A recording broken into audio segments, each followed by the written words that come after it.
Hi friends, എല്ലാവർക്കും പൊടീസ് വേൾഡിലേക്ക് സ്വാഗതം. ഇന്ന് തേങ്ങയൊന്നും ചേർക്കാതെ തന്നെ വളരെ എളുപ്പത്തിൽ തയ്യാറാക്കി എടുക്കാൻ പറ്റുന്ന നല്ല ടേസ്റ്റി ആയിട്ടുള്ള ഒരു തക്കാളി മോരുകറിയുടെ റെസിപ്പി ആയിട്ടാണ് ഞാൻ വന്നിട്ടുള്ളത്. അപ്പം നമുക്കിതെങ്ങനെയാണ് തയ്യാറാക്കുന്നതെന്ന് നോക്കാം. തക്കാളി മോരുകറി തയ്യാറാക്കുന്നതിനായിട്ട് നമുക്ക് മെയിനായിട്ട് 2 ഇൻഗ്രീഡിയൻസ് ആണ് വേണ്ടത്. ഒന്ന് തക്കാളിയും അതുപോലെ തന്നെ തൈരും. ഞാനിവിടെ 2 പഴുത്ത തക്കാളി എടുത്തിട്ടുണ്ട്. ചെറിയ തക്കാളിയാണ്, ഒരു മീഡിയം സൈസിലുള്ള. അതുപോലെ തന്നെ 1 കപ്പ് അളവിൽ തൈരും കൂടി എടുത്തിട്ടുണ്ട്. കറി തയ്യാറാക്കുന്നതിനായിട്ട് ഞാനിവിടെ മൺചട്ടിയാണ് എടുത്തിട്ടുള്ളത്.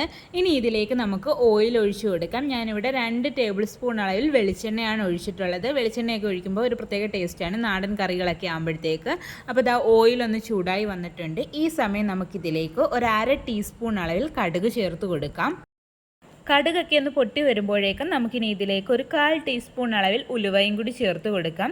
ശേഷം നമുക്കിതിലേക്ക് ഒരല്ലി വെളുത്തുള്ളിയും അതുപോലെ തന്നെ ഒരു ചെറിയ കഷ്ണം ഇഞ്ചിയും കൂടി ചോപ്പ് ചെയ്തത് ഇട്ട് കൊടുക്കാം. വളരെ ചെറുതായിട്ട് ചോപ്പ് ചെയ്തെടുത്തതാണ്, അതും കൂടി ചേർത്ത് കൊടുക്കാം.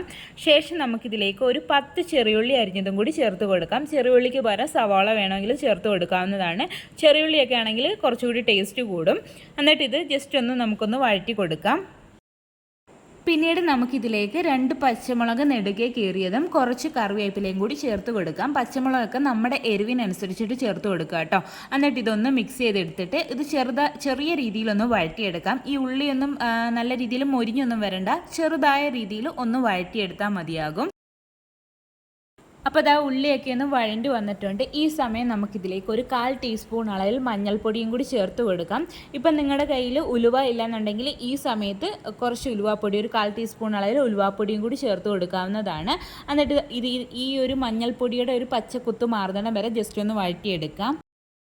ശേഷം നമുക്ക് തക്കാളി ചേർത്ത് കൊടുക്കാം. നേരത്തെ എടുത്തു വെച്ചിട്ടുണ്ടായിരുന്ന തക്കാളി ഇതാ ഈ ഒരു രീതിയിൽ ഞാനൊന്ന് കട്ട് ചെയ്തെടുത്തിട്ടുണ്ട്.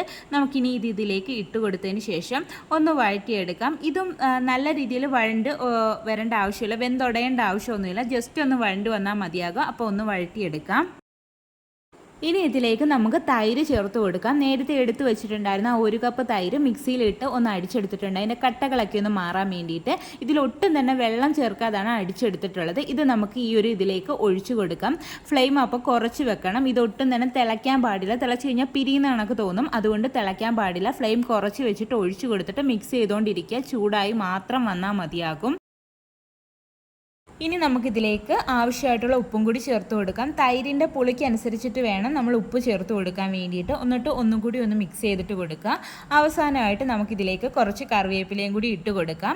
അപ്പോൾ ഇതാ നമ്മുടെ തക്കാളി മോരുകറി റെഡി ആയിട്ടുണ്ട്. തിളയ്ക്കരുത്, ചൂടായി മാത്രം വന്നാൽ മതി. ഇനി നമുക്ക് ഫ്ലെയിം ഓഫ് ചെയ്തിട്ട് ഇത് എടുക്കാവുന്നതാണ്. അപ്പോൾ ഇതെല്ലാവരും ഒന്ന് ട്രൈ ചെയ്ത് നോക്കണേ. ഫീഡ്ബാക്ക് പറയാൻ മറക്കല്ലേ. നമുക്ക് വളരെ എളുപ്പത്തിൽ തയ്യാറാക്കിയെടുക്കാം. ഒരു 5 മിനിറ്റ് പോലും വേണ്ട. കുട്ടികൾക്കാണെങ്കിൽ ഇഷ്ടപ്പെടും. ഈ ഒരൊറ്റ കറി ഉണ്ടെങ്കിൽ തന്നെ നമുക്ക് ചോറ് കഴിക്കാൻ പറ്റും. അപ്പോൾ എല്ലാവരും ട്രൈ ചെയ്ത് നോക്കുക. വീഡിയോ ഇഷ്ടമായിട്ടുണ്ടെങ്കിൽ ഒന്ന് ലൈക്ക് ചെയ്യണേ. ആദ്യമായിട്ട് ചാനൽ കാണുന്ന കൂട്ടുകാരൊക്കെ ഉണ്ടെങ്കിൽ പ്ലീസ് ഒന്ന് സബ്സ്ക്രൈബ് ചെയ്ത് സപ്പോർട്ടും കൂടി ചെയ്യണേ.